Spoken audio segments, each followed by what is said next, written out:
Hi, this is Kelly Payne with the Washington State House of Representatives and one of the public information officers that works with Representative Jim Walsh.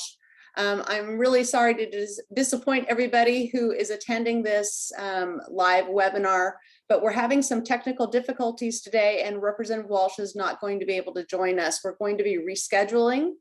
And I will send out an email update this week with a new reschedule date for this virtual briefing. But again, we have to cancel today's virtual town hall because our virtual legislative briefing, I should say, because we're having some issues with some software and Representative Walsh cannot join us. So please look for, oh, there he is, he showed up, yay. Sorry I'm late, a little bit of tech trouble logging on. Oh, I know. I thought you weren't going to make it. And I was just telling everybody to log off. So please stay on now. Wow. That is a last minute entry. That's awesome. Well, Rep Walsh, I'm going to turn off my video now. And I want to remind everybody this is being recorded. This was the last week of the legislative session. In fact, sine die was Thursday evening. It was a long and really challenging 60 days. And I know that it was largely remote, although you were on the House floor quite a bit throughout the session. There were some successes. I wouldn't say there were too many successes, but I'll let you talk a little bit about that. I'm going to let you launch by discussing perhaps something I know that is really important to you. It wasn't a pre-submitted question, but I know we wrote about it in your email update, and that was Nacelle Youth Camp and the operating budget. Maybe you could start there, and then we can launch into some of the other questions that people might have. Yeah, sure, Kelly, thanks. And sorry, everybody, I was late. Little technical trouble getting online. So 3 budgets in Olympia for the state of Washington. There was 3 budgets. The operating budget is the biggest one. The transportation budget is second, and then the capital construction budget is third in terms of their size. We had a real issue in the operating budget this year. Initially, some legislators, not from our part of the state, slipped into the operating budget some language about closing down the Nacelle Youth Camp in Pacific County. The Nacelle Youth Camp is it's a low security juvenile facility, so it's for teenagers and young adults, and it's not even the most secure juvenile facility in the state. It is relatively low security. I think they call it a medium security facility, but there are no big fences or walls. It's sort of like it looks sort of like a military school type thing. It has some of the vibes of a military school, but it is not military.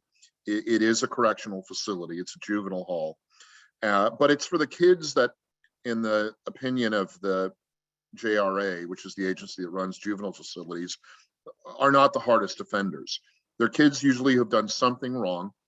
They've committed a crime, maybe 2, but are of a nature that they think that the kids can be rehabilitated. And so the Nacelle Youth Camp allows the kids to finish high school, graduate from high school, which is something they do in conjunction with the Nacelle school district. Or they can get their GED if they're a little bit older. They can work on getting their GED. So there's a big school element of being there, but they also do work, and they, frankly, they live on a pretty set, rigid schedule. So they learn structure, they learn discipline, which in many cases, a lack of structure and discipline is what got them in trouble wherever they came from. And so there's school, there's some work, and there's just living by a schedule, by discipline. And the record of the Nacelle Youth Camp in terms of recidivism, which is the term that correctional institutions use for people learning their lesson and not coming back, is very good. They have very low recidivism. People don't come back when they've gone through Nacelle. But for reasons that are purely partisan and political, there are people on the extreme left of the political spectrum who don't believe that youth should be put into correctional facilities. They believe that youth should be, if they get in trouble, they should stay where they are. They should stay in their neighborhoods, and they should have counseling, and they should not go to facilities like Nacelle Youth Camp. And that's just a philosophical difference. I believe that places like Nacelle are very good for kids, boys mostly, who get in some trouble with the law and need to learn some lessons. But there's a philosophical difference there, and a number of my colleagues across the aisle in the legislature want to get rid of Nacelle. They've been trying to for years. They slipped it into the language of this current operating budget, so the big budget. It has the money normally that goes to help Nacelle with its operating costs. They slipped into the language there, covering some of Nacelle's costs, that the camp would begin to close down, prepare to close down permanently. We got that taken out of the House budget in a pretty spirited kind of parliamentary maneuver and debate. We got the speaker and the majority would agree to take that language out of the House budget, so Nacelle would stay open. And then when the House budget and the Senate budget went to what they call conference committee, where members, a couple of members from each chamber get together and negotiate the differences between the two budgets, the language slipped back into the budget. And the trouble there is, after the conference committee on a budget matter, there's no chance to amend the merged budget that the conference committee comes up with. So by slipping it in at the conference committee level, we were not able to remove the language again, and that is, at least at the moment, in the final operating budget for this year. It is unusual that new language is added to the conference committee final budget. More often, one side, either the House or the Senate, will have an item in the budget that the other side doesn't agree to, and they end up taking it out. So the process of combining the budgets is usually one of removing items, not of adding new items. But occasionally new items are added at that level. We just weren't expecting it here, and we weren't expecting it as something that was as controversial as this, but they added it in. As of right now, the best tactic to keep the Nacelle Youth Camp going is to encourage the governor to veto the section of the operating budget that mentions the closure of Nacelle Youth Camp. He can do that. The governor in our state does not have a true line item veto. He can't veto individual sentences or words, but the governor in Washington can veto sections of a budget. And the Nacelle defunding is a section, a stand by itself section of the current operating budget. So what the people in Nacelle are doing who work there, and what kids who've graduated from the Nacelle Youth Camp and gotten on the right track and become productive citizens are doing, is they're mounting an email and letter and phone call campaign to the governor's office, asking the governor to use his section veto authority to remove that section of the proposed operating budget. And I've been so involved in this, I actually have the section memorized for anybody who cares to know. Of the current supplemental operating budget proposal that is on the governor's desk, it is section 228, subsection 20,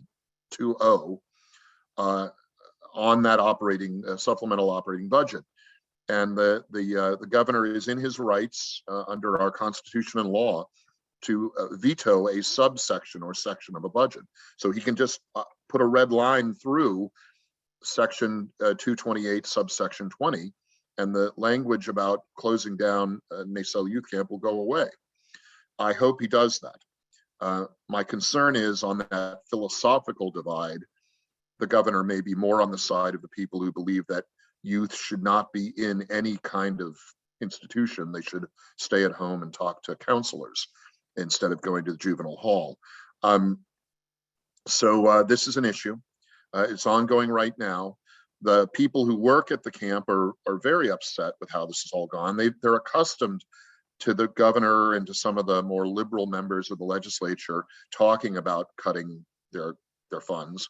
But this is the first time. In the past, I've been able to knock those plans down. It's the first time this time that they use something as sneaky as the conference committee to get that language defunding NACEL into the budget. If the governor refuses to veto section 228 subsection 20, we still have a few things we can do to keep NACEL open. The language in there that doesn't demand that NACEL close, but describes preparing to permanently close it and shift its purpose to a more of a summer camp for kids who aren't in trouble. It doesn't take place until well into 2023. So there still is time in the next legislative session, which comes in about 9 months or so, that we could make an amendment at that point, either in the form of a new bill or a new budget item in an upcoming budget to basically reverse the language in this budget. So there's still time to defend and save NACEL Youth Camp through the legislative process, but it's going to be close. And it's just a rotten shame that that this played out the way it did. I know that there's some talk in Olympia that this wasn't even really the governor who pushed it this time, that what this was were some, I don't know, partisan, or it's not even partisan, some philosophically hardened senior bureaucrats at the Department of Children, Youth, and Family, who are the ones who are pushing to close NACEL. The Juvenile Rehabilitation Authority, the JRA, is a unit of the department, the State Department of Children, Youth, and Families, known as DCYF. So there's some disagreement, some back and forth in Olympia over whether this push to get rid of NACEL is really coming from the governor. In this case, I hope it's not, or if it's coming from these senior bureaucrats at the state agency. In this case, I hope it's the bureaucrats at the state agency, because that would increase the possibility that the governor would veto the language. So for the moment, that's what we're looking for. And then in the longer run, if the governor does not veto this bad language, we will try to fix it with a bill in the next session. So that's what's going on with NACEL. Things like this happen at the last minute on budgets, particularly every legislative session.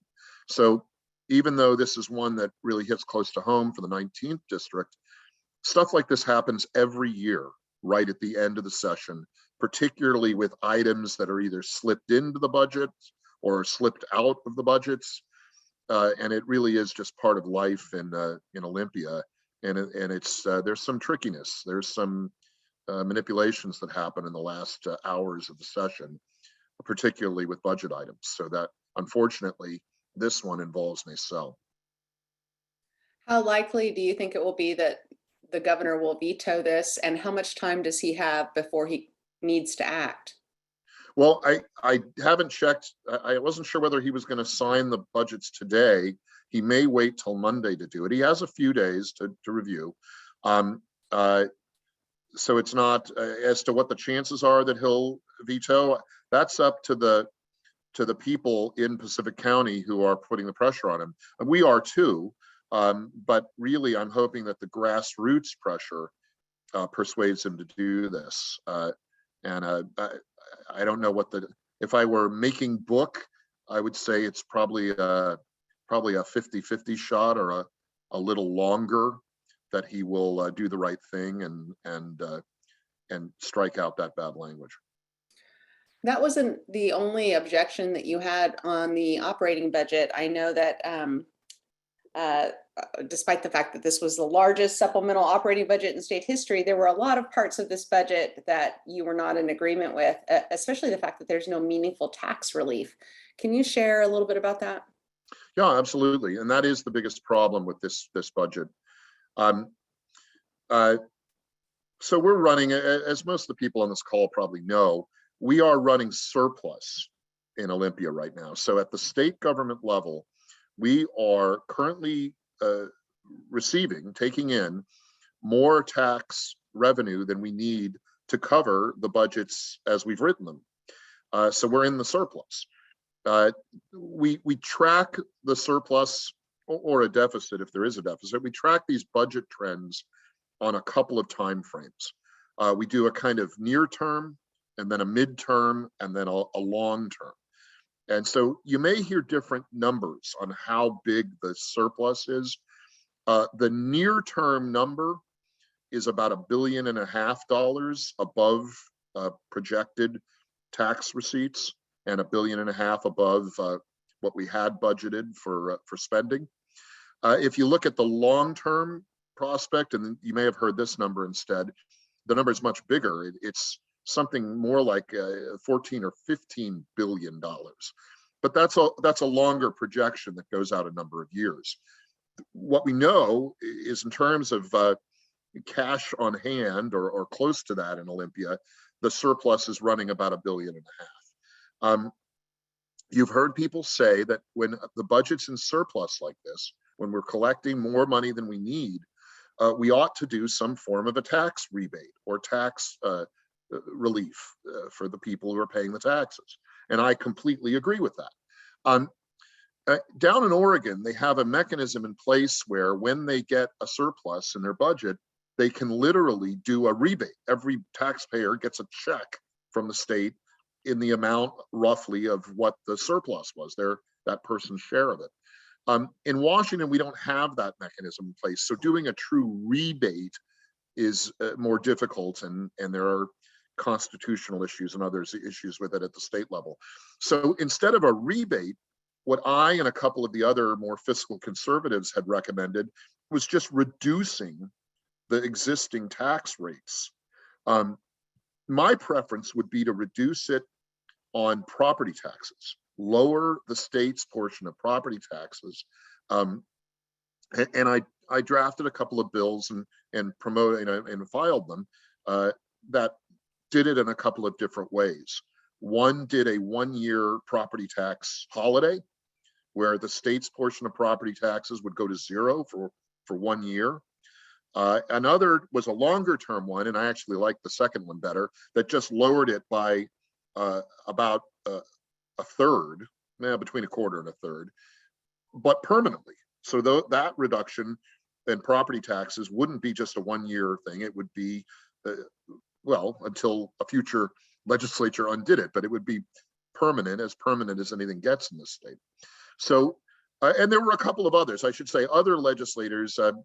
My neighbor to the east, Ed Orcutt, the 20th, did another one also that reduced property taxes using a different model. None of those bills got anywhere, so there's going to be no property tax relief, and that's unfortunate because property taxes have gone way up in this state in the last few years. We also had some talk about reducing the state sales tax, and another one of my colleagues, Representative Stokesbury, Drew Stokesbury, out of the kind of the Auburn area, came up with a bill that proposed to reduce the state sales tax. It left the property taxes alone, but dropped that sales tax down. And I mean, we like that one too. I mean, I like the property tax plan better, but reducing the sales tax permanently would be good. That one also did not get any traction. The speaker did not let it have a vote on the floor. So we had these plans in place for using the surplus money to lower taxes, but none of them got anywhere with this governor and this speaker, Olympia speaker. There are other taxes. Remember, we have kind of a 3-prong tax structure in this state: property taxes, sales taxes, and then business taxes. There are a group of business taxes. The most prominent is the the so-called B&O tax, the business and occupation tax. So I'm interested in reducing any one of those three or all of them. We didn't get any real meaningful reduction this time in any of them. There is a small break on B&O business tax for very small businesses, which is, okay. I mean, we all support that idea. It was a very small break. It should have been larger. And it's the continuation of some existing tax breaks that there are for very small businesses.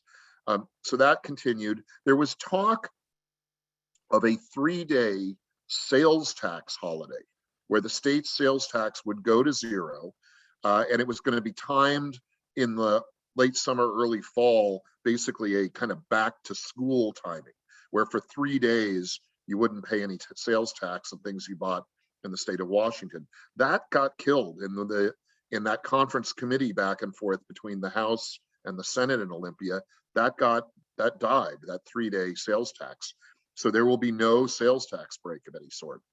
We had a diaper tax break, believe it or not. We took the sales tax off diapers for young families that are buying diapers for new babies, and that one got taken out at the conference committee back and forth between the House and the Senate. So basically almost all the tax relief that we had, even the little ones, I mean, the tax on diapers, I mean, that was a very small tax break. They all got taken out, and that's very frustrating. That was the main reason I voted no on the operating budget, because we got no traction on giving any of that surplus money back to the people who are paying it, the property owners and business owners and working people in the state. We're spending all of it. I want to remind everybody who's listening, if you have a question for Representative Walsh, just use that raised hand icon at the very bottom. Don't be afraid to click on that and ask your question live of Representative Walsh. Representative Walsh, before I go to the very first live question, I want to ask a little bit about the capital budget. There's a little bit of a happier story with the capital budget, a little bit more bipartisan. Can you share some details on the projects in your district? Sure. True. The real fight and the disagreement was over the largest budget, the operating budget. Of the two others, the transportation budget, there was a little more bipartisan support on that one. And then there was quite a bit of bipartisan support on the capital budget. That's unfortunately the smallest of the three state budgets, but it generally is bipartisan.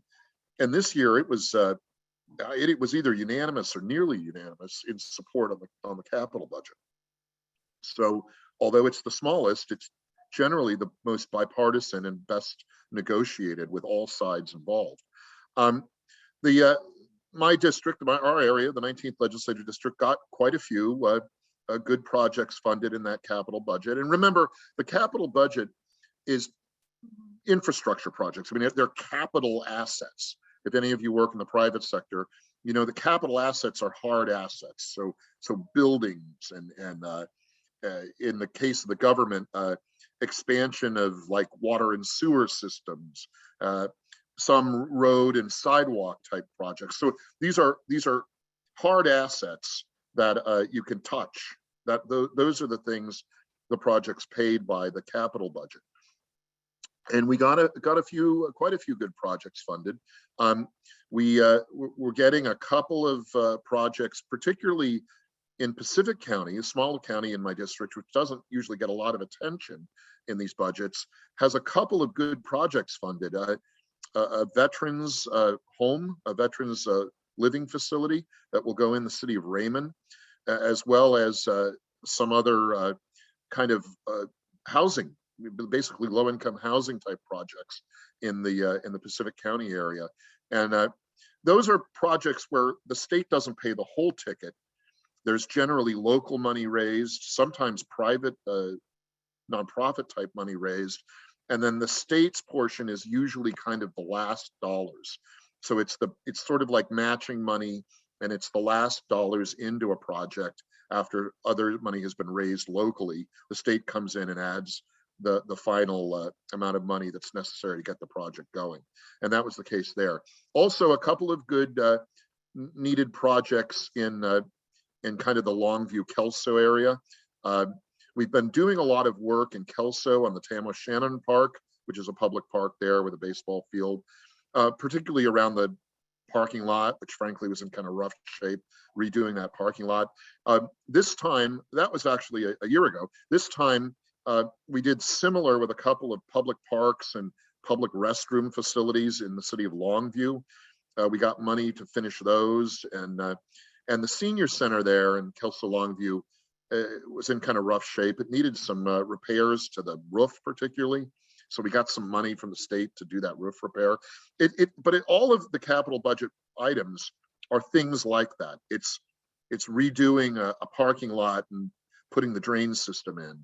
It's putting a new roof on a public building. It's helping build a thing like a veterans living facility where older people can go and live in a good, clean environment. So it's tactile things. It's things you can touch. And so that's one of the reasons people like the capital budget. It's much easier for taxpayers to see where their money's going on those kinds of projects. So we're going to go to our first live caller. Joe, you are live on the air with Representative Walsh. You can go ahead and ask a question. Thank you, Kelly, and thank you, Representative Walsh, for your accessibility this session. It is very much appreciated. My question to you is I asked you last week about 1329. You said you would review the bill, and then you decided to vote against it, and my heart was absolutely broken because I thought that you would see that we're not going to have all remote meetings except in an emergency, and I was hoping that we could have unanimous support for more inclusive public participation. So with that, I await your response, and I also want to say on a personal level, I fully sympathize with you on fighting the JRA. I hope you get to keep your correctional facility. It is sadly needed. Thank you, sir. Yeah, it is. Joe, I was a little concerned with some of the changes that the Senate had made to that 1329, and I think that we have to be more careful about how we treat the open public meetings and all of our meetings. I was a little concerned about, and I don't want to drill too far into the weeds on it, but I think they allowed for too much interpretation and what should have been clearer guidelines, clearer rules, clearer law on how we handle them. This is one of the problems that we see in the back and forth, particularly in the later stages of the legislative sessions, where these bills get kind of negotiated and fiddled with, and sometimes sort of pet projects are added on to bills, to law. And I just didn't like the way it came back from the Senate. We'll continue to talk about meetings and public meetings and how they should go. And I think we can give the existing law the clarity it needs, but that's going to be something we need to pick up next session. You can't, it's frustrating sometimes, the changes that are made to legislation in the last days of the session, but I think we all have to realize it's sort of part of how Olympia operates, and it's unfortunate, but that's the way it goes. And there was bipartisan support for 1329, so it was not a partisan matter, and it did pass. I just didn't like some of the changes that were there, and I hope we can do better with another bill that will reform things a little bit in the next session. Rep. Walsh, it seems like this session was a whole lot of missed opportunities, missed tax relief opportunities. We didn't strengthen communities by improving public safety. Parents weren't taken care of in some of the matters that they would like to see, including transparency and financial and educational flexibility. I know that you had a bill that is about that, but the number one missed opportunity was the Long-Term Care Act. We've discussed the budgets. Can you share a little bit about why and what happened with the delay that was put in place with the Long-Term Care Act, and what you maybe foresee is will happen in the next legislative session with this particular piece of legislation. Yeah, people are aware of the long-term care insurance scheme that was created several years ago in Olympia. It's a state-run insurance program. It is paid for with deductions from your paycheck, payroll tax deductions. And it's long-term, it funds a long-term care insurance benefit. Long-term care can mean a couple of things, but think of it primarily as nursing home care. It can also cover in-home health care. So think like visiting angels type of services can be paid for with long-term care insurance. It's a kind of insurance that more people should have. Not enough people buy it. And the idea was if the state ran a mandatory program, people would have this kind of insurance. But the version of it that was passed through 2 years ago, 3 years ago now, was poorly drafted, poorly structured. The amount of money being deducted from people's paychecks wasn't enough to pay for the program, particularly kind of the overhead, the administrative cost of running an insurance program. And then the benefit was not great. It was a limited benefit, a lifetime total benefit of $36,000, which if anybody's had to deal with having a family member in a nursing home, that doesn't last very long. It's maybe a 3 to 6 month type budget for a nursing home. So we had a lot of problems with it. I didn't like the program much. It kind of squeaked through a few years ago when it went through Olympia, and the problems showed up almost instantly. The actuarial part, especially the premiums, that is the amount being taken out of people's paychecks, were clearly not enough to cover the cost of running the operation.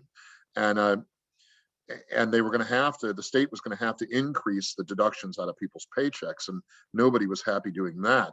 So it was one of our top priorities of this session was to, well, some of us just wanted to repeal the whole thing and start over again. We didn't get that done, but we got a bipartisan agreement to delay it 18 months. So the program does not take effect yet.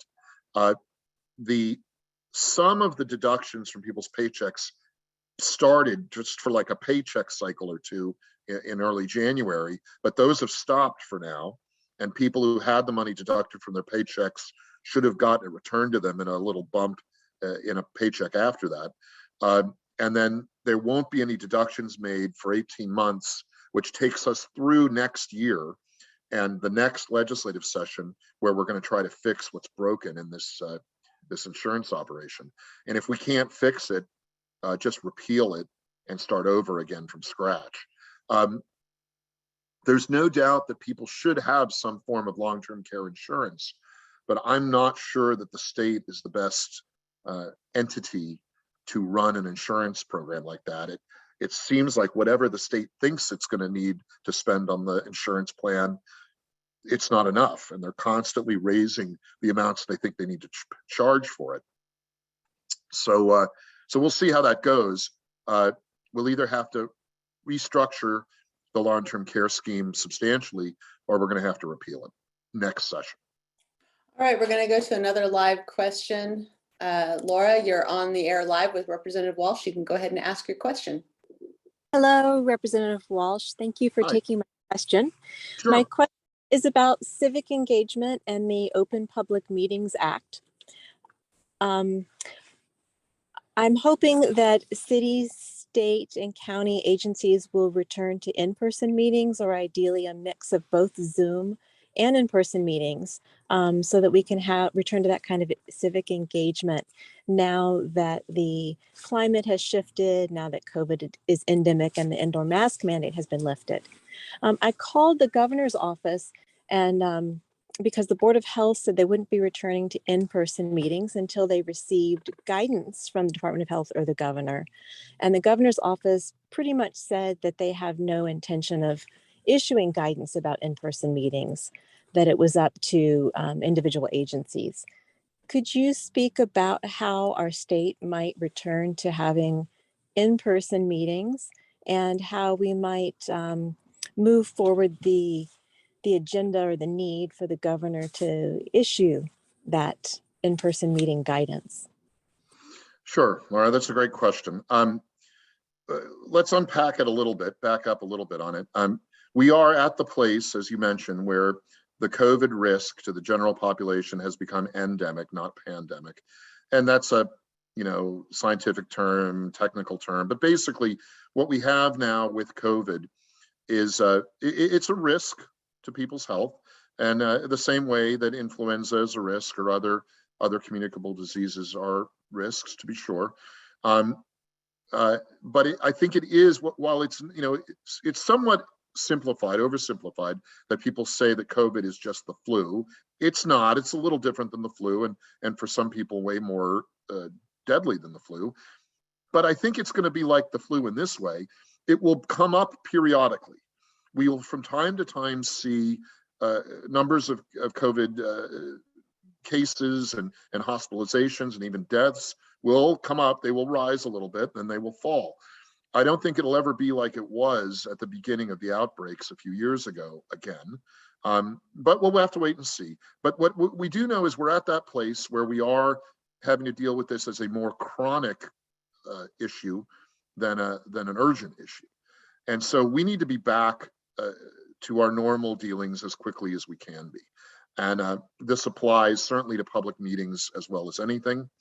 What we need to look at, though, is what are the different kind of entities we're talking about having these public meetings.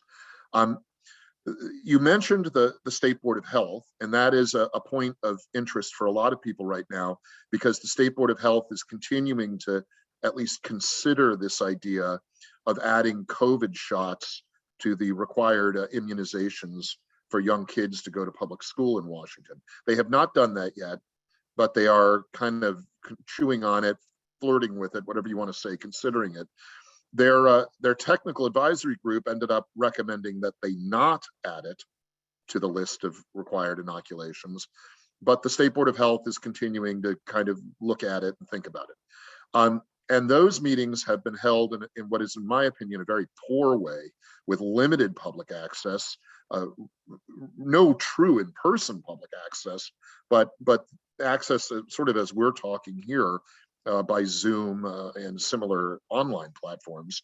But that is a kind of an unsatisfying way to go. I mean, we're doing this here with some interactiveness, but a lot of public agencies, public entities, government groups, Zoom meetings aren't done in a very interactive way. People can watch, but they don't have much of an opportunity to say anything or participate.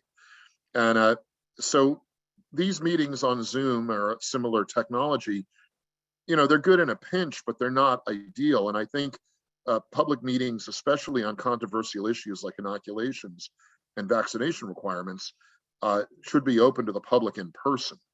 And I think that there's no reason right now that every state agency can't open their meetings. You mentioned that we may make them hybrid. We make them open to the public, but also available for those who can't get there to watch online, and that's fine. But I think they need to be, I think all public meetings need to be open to the public in person right now. When we talk about the different kind of government entities, though, different government entities answer to different chains of command. For example, a school district, a locally elected school district, school board, doesn't have to listen to much the governor says, even though there's been a lot of rhetoric about how they have to. A school board in your local area can basically set its own policies. And they have to follow the Open Public Meetings law in terms of giving notice in advance, things like that. But they can make, on the question of whether to meet in person or meet online, they have independence. They have autonomy to do what they choose in that way. Most local governments, your city councils, your county commissions, are the same. They can make their own decisions about whether to go in person or on Zoom, and how to handle things like public comment periods and opening up that civic engagement you talk about. The State Board of Health is a little different. They operate under the executive branch of the government. So they do answer to the governor's office. They are not independent in the way that a school board or a city council is independent. And the governor could instruct the Department of Health and the State Board of Health tomorrow or Monday to go ahead and meet in person again. He is not doing that. He is dithering. He's hesitating to give that clear go signal to the departments and agencies and boards that are part of the executive branch in the state and under his authority. So I expect, unfortunately, that the governor is probably going to take time in getting to the place where he gives that instruction to his branch of the government to go ahead and open up to the public. So I guess what I would say, Laura, is focus on the locals, focus on your school board, your city council, because they can make that decision to open to the public again for in-person, independent of anything the governor says. In the last days of the session, when all this unfortunate back and forth, last minute stuff was going on in Olympia, both the House and the State Senate did open up our galleries to the public. People could come in again and watch what was going on in person in those galleries that are up on a mezzanine level, kind of looking down on the legislative floors.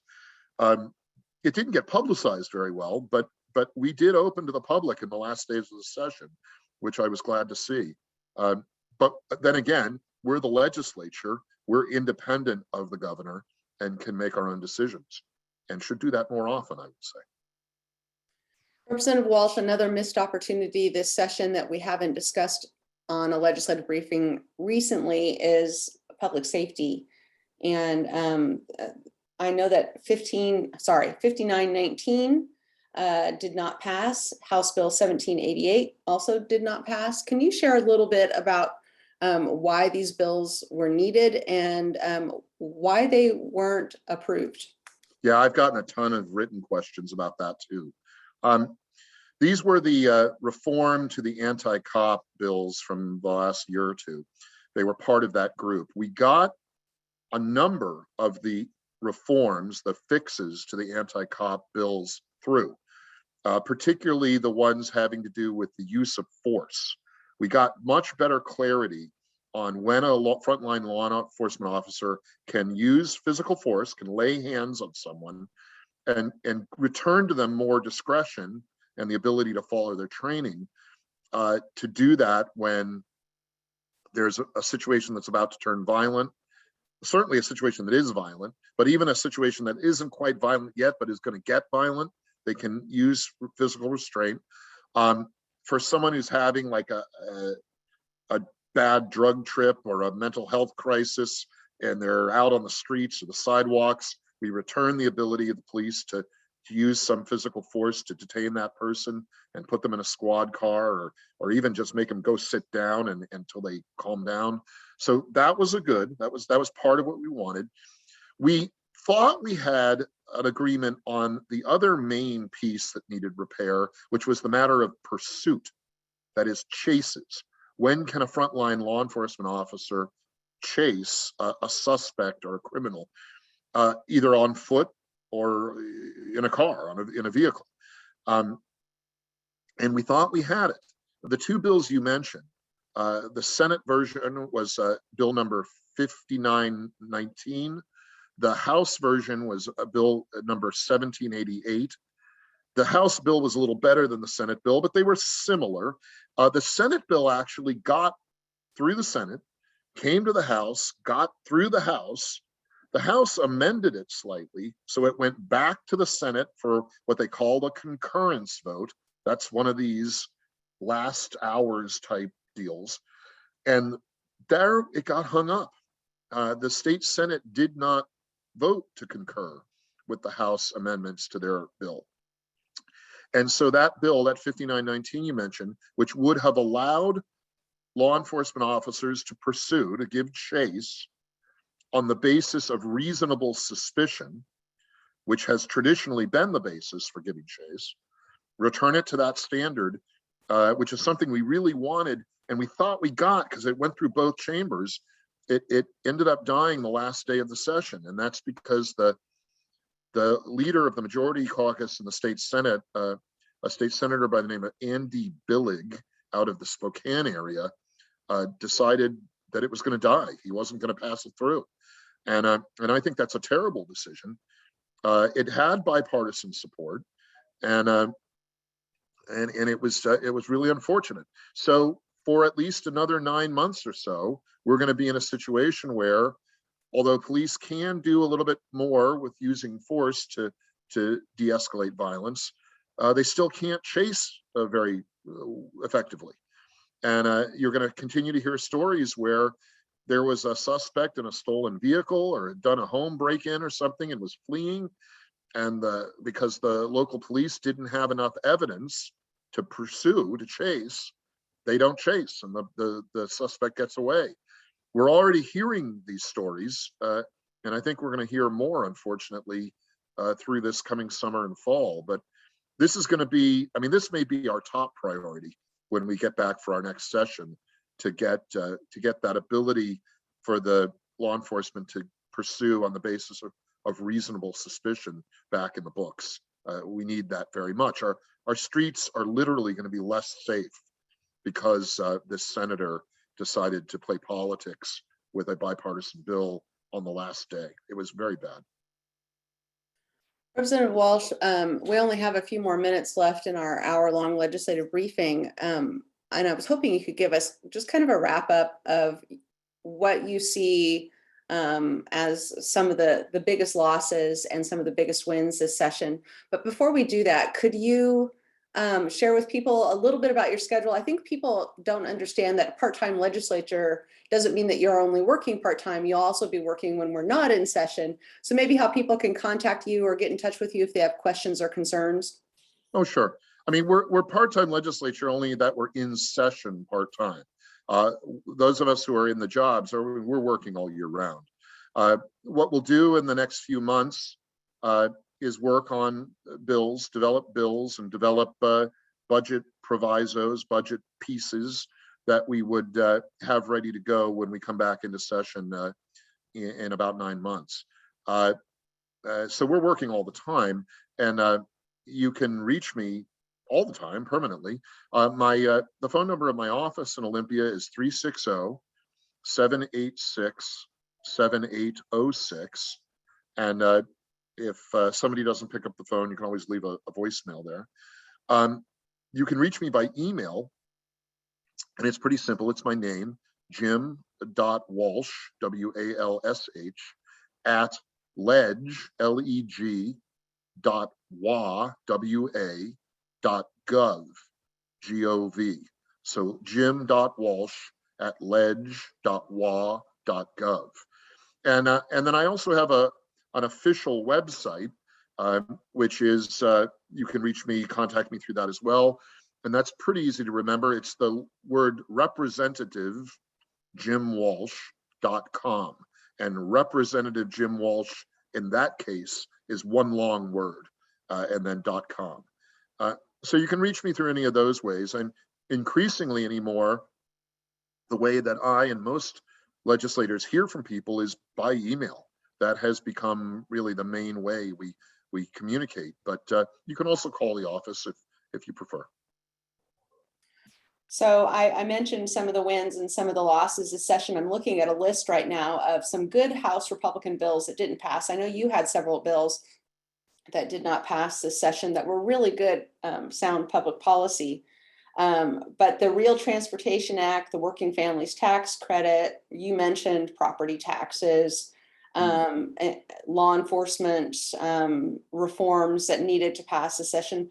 All of those were good Republican bills that did not pass. And there were several emergency powers too. And we wanted a limit on the governor's emergency powers. Didn't get that this session. But there were also some really bad pieces of Democratic legislation.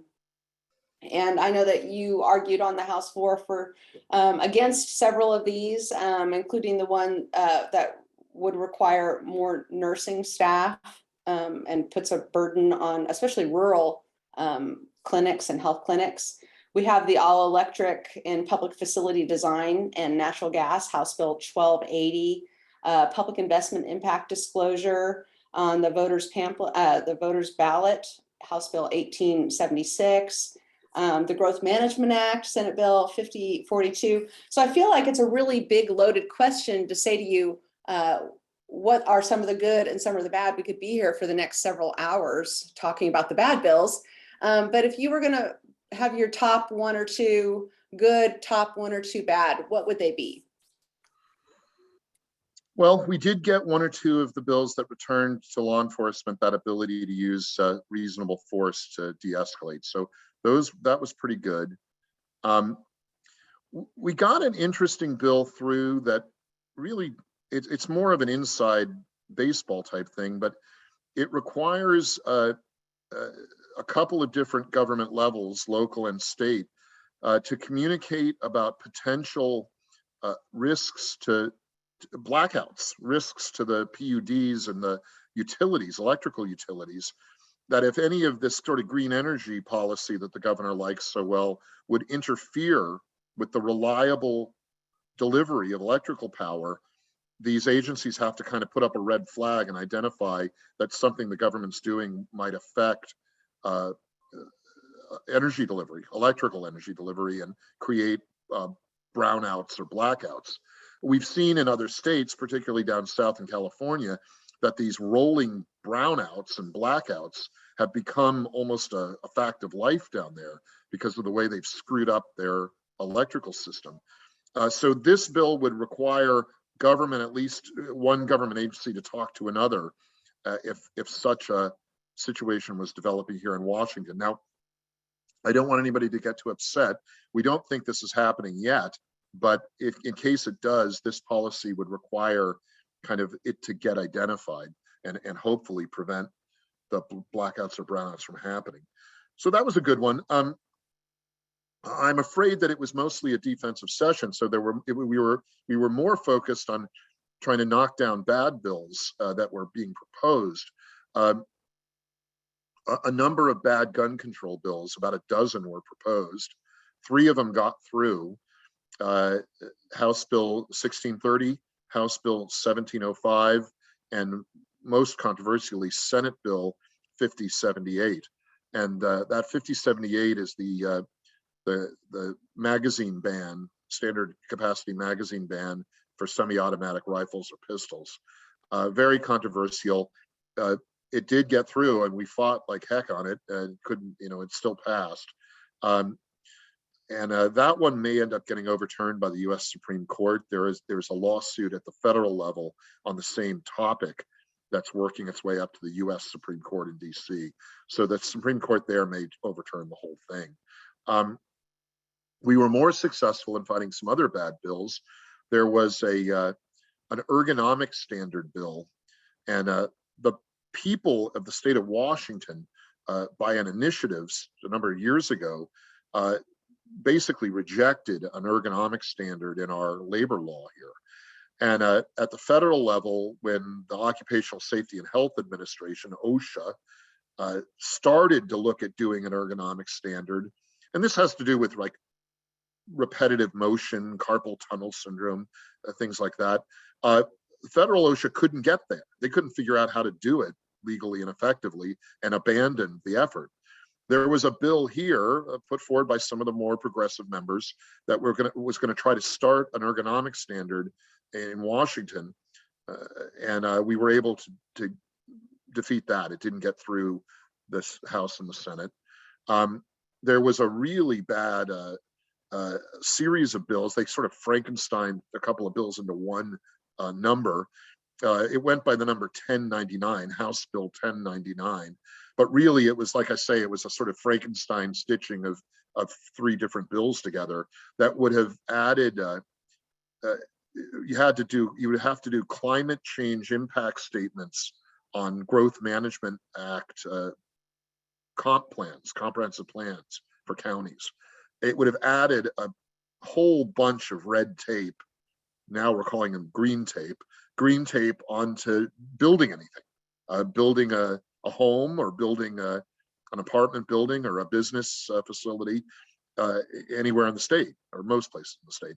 So that one was a bad one, and we were also able to knock that one down. It didn't get through.